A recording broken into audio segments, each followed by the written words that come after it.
Hey everyone, I'm Jonah, and we did distributed search for Mersenne primes.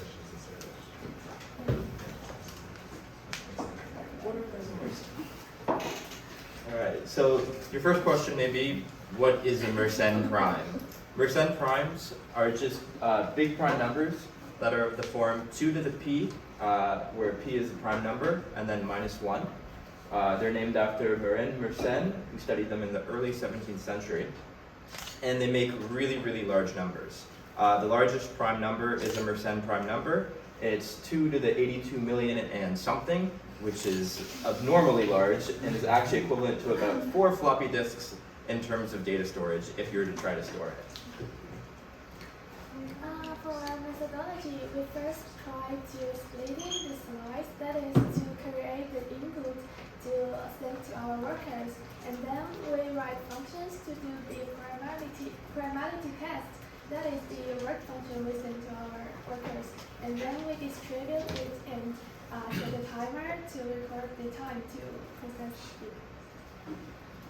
The first thing we did is to create slices.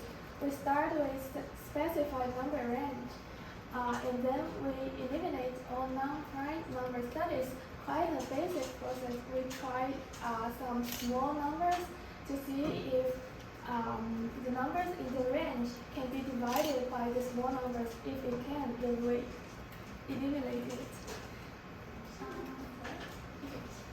And then we consider the amount of work to check the primality to be appropriate to the size of the number, because you see the number grow really fast, really rapidly, and for the large number that will take a lot of time to process it rather than the small ones. So we try to balance that, and then we create slices for each process. This is what we use to test the primality. That is called Lucas-Lemon primality test. And that is the fastest prime checking test. You see here, we are using some basic numbers and to see if it can be divided by some numbers. If it can, then that is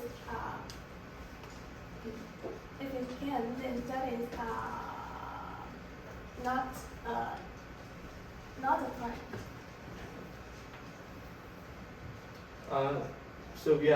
What did we actually try to test our prime algorithm with?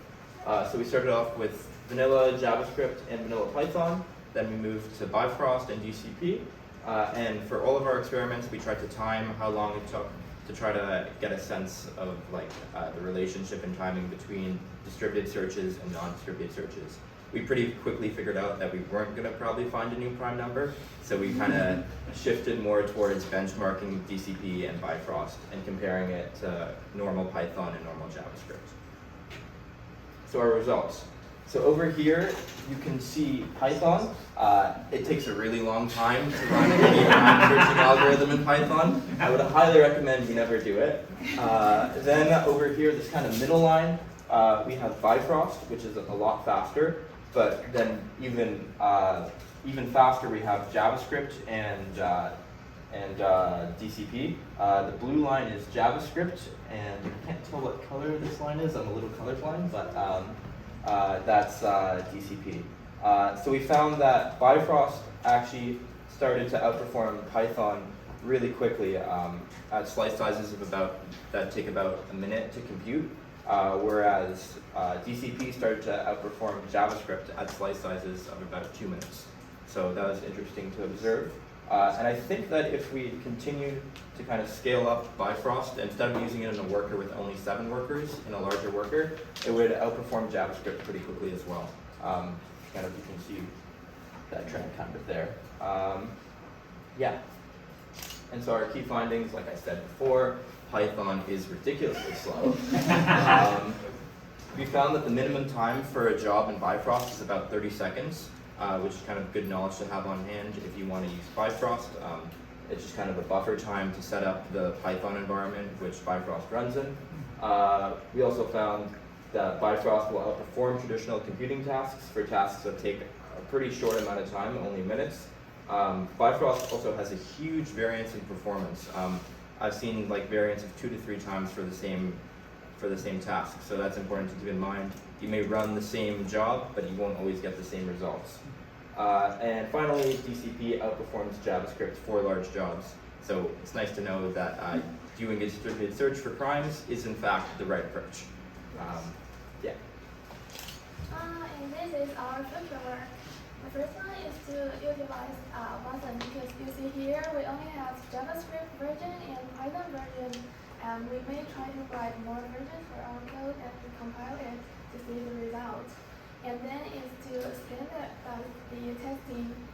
In our test, the JavaScript testing are running on my computer and the Python version is running on Jonah's computer, and then we realized that there may be some differences between our computer environment that will affect our results. Then is longer test. In our test, the biggest number we have tried is I think it's 10,000, and that is quite due to the time, because easy for large number takes a lot of time. So if we have more time, we may try to perform longer tests to test bigger and bigger numbers. Okay, that's all. Any questions?